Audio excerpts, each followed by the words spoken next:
Sabi mo sa presidente mo, binoto mo. Ay, hindi ko binoto yan. Nako, hindi ako nabudol. Dahil, alam niyo kung bakit? Sinusunod ka talaga si Pangulong Duterte. Ilang beses niya sinasabi yan, kada may pupuntahan siya ay weak leader. So ako, nag-isip ako. Kaya binoto namin Alaman si natin Isko. mamaya mo, mamaya yan. Oo, kahit natalo si Isko, at least hindi namin siya naboto, di ba? Ganun lang yun. Sabihin, totoo pala yung sinasabi ni Sara na hindi kayang Oo, totoo yan.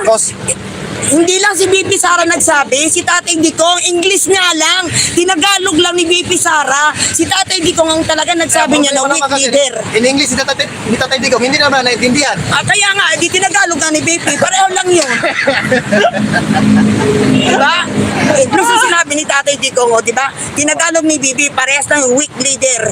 Sa O, sa ngayon, Banlasan, shout out. pumalo na sa 47 ang patay. Wala sa kanya yun, wala sa kanila Ano yan. masasabi mo sa presidente mo, binoto mo? Ay, hindi ko binoto yan. Nako, hindi ako nabudol. Dahil, alam niyo kung bakit? Sinusunod ka talaga si Pangulong Duterte.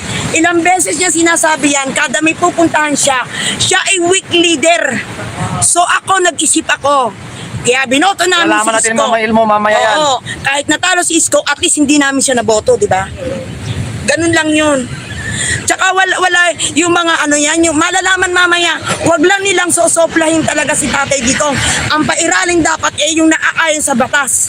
Yan ang Kaya ang problema sa nangyaring Bagyong Kristen, ang hinahanap na si Sara na naman. Anong masasabi mo doon? Friday pa nga lang nandun ang Office of the Vice President sa Bicol eh. Hindi na hinintayin mo pa. Merkulis na doon.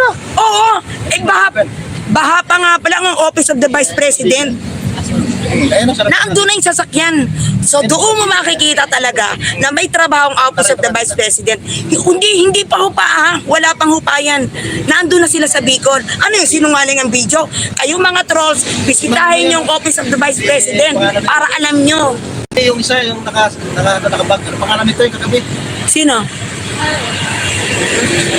Ay, oo, si... Mga babae, palike naman dyan, palike naman. Oo, palike yan. naman. Tuloy, napapawisan ako. Baka hanggang mamaya, re-rebat pa ako. Palike Ito naman. ganito, Mm. ano dapat ang ginagawa na isang presidente or yung mga leader na pag may darating na bagyo, ano ang ginagawa? Ginagawa. Siyempre, example sa Tatay Digong ha, 3 days before. Kasi yung bagyo, hindi naman ora mismo nandyan na eh. Oo. May pipredict yan, may monitor yung MMRD. So yung mga yan, may report yan sa government. So nakikita nila yan. 3 days before, kailangan, ayan, tara.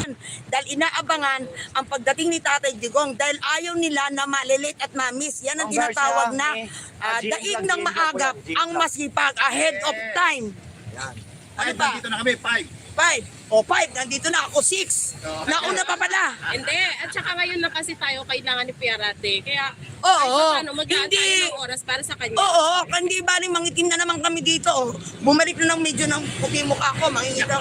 No, walang problema yan. No issue sa akin yan. Basta ang importante, si Tatay Digong ay supportahan natin. Nako, kanina pa kami dito, madilim pa kami. Ano sabi? Hindi hakot yan. Yes po, ma'am.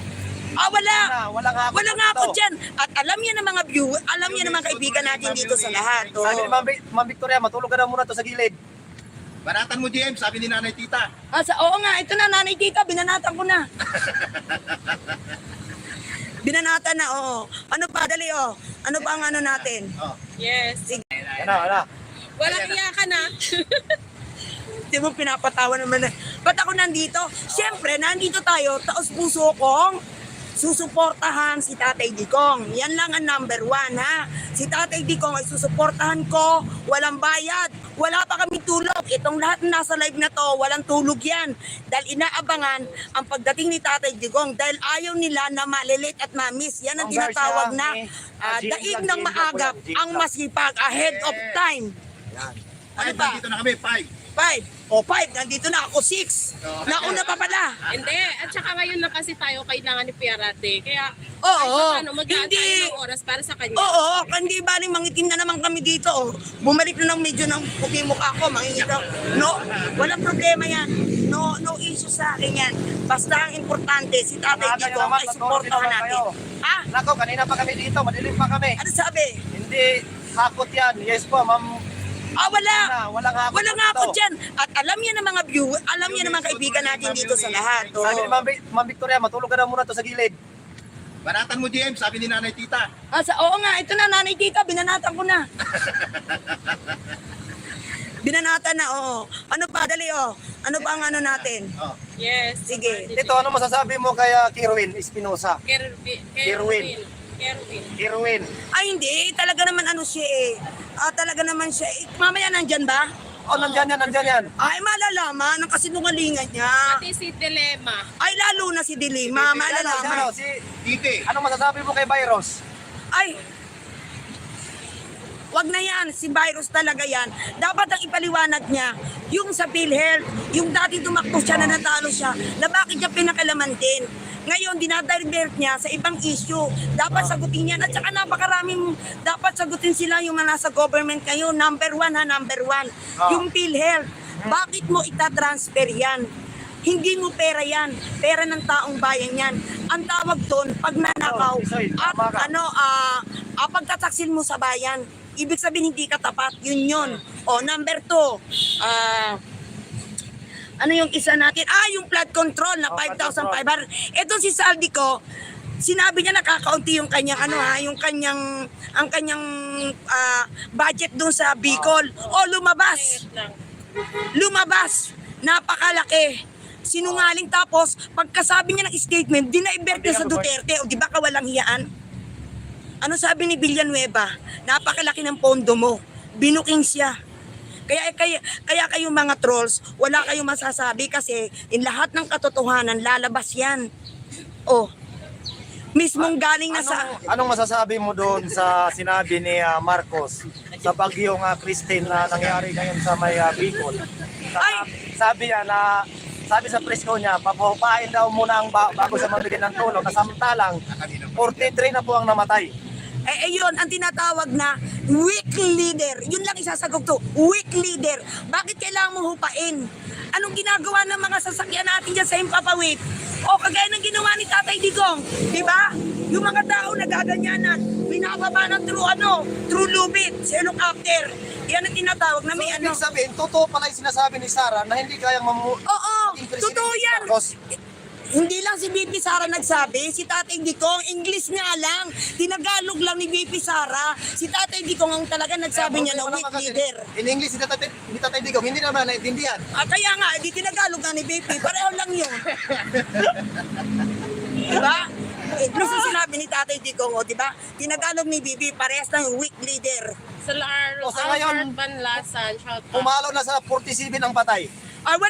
Wala sa kanya yun, wala sa kanila Ano yan. masasabi mo sa presidente mo, binoto mo? Ay, hindi ko binoto yan. Nako, hindi ako nabudol. Dahil, alam niyo kung bakit, sinusunod ka talaga si Pangulong Duterte. Ilang beses niya sinasabi yan, kada may pupuntahan siya ay weak leader. So ako, nag-isip ako. Kaya binoto namin Malaman si natin Isko. mamaya yan. Oo, kahit natalo si Isko, at least hindi namin siya naboto, di ba? Ganun lang yun. Tsaka wala yung mga yung malalaman mamaya, wag lang nilang sosoplahin talaga si Tatay Digong. Ang pairaling dapat yung nakakayon sa batas. Yan ang Kaya ang problema sa nangyaring bagyong Christine, ang hinahanap na si Sarah na naman. Anong masasabi mo doon? Friday pa nga lang nandun ang Office of the Vice President sa Bicol eh. Hindi na hinintayin mo pa. Merkulis na doon. Oo, baha pa nga pala ang Office of the Vice President. Naandun na yung sasakyan. So doon mo makikita talaga na may trabaho ang Office of the Vice President. Hindi pa hupa wala pang hupayan. Naandun na sila sa Bicol. Ano yung sinungaling ang video? Kayong mga trolls, bisitahin yung Office of the Vice President para alam nyo. Yung isa, yung nakabag, pangalan nito yung kagabi. Sino? Oo, si... Mga babae, palikes naman dyan, palikes naman ang Oo, palikes yan. naman. Tuloy na napapawisan ako. Hanggang mamaya, re-rebat pa ako. Palikes Ito naman. ganito. Mm. Ano dapat ang ginagawa ng isang presidente or yung mga leader na pag may darating na bagyo, ano ang ginagawa? Ginagawa. Siyempre, example sa Tatay Digong 3 days before. Kasi Kasi yung bagyo, hindi naman oro mismo nandyan na eh. May pipredict yan, may monitor yung MMRD. So yung mga yan, may report yan sa government. So nakikita nila yan. 3 days before, kailangan, ayan. Tara. Uy, dali, tawag kami.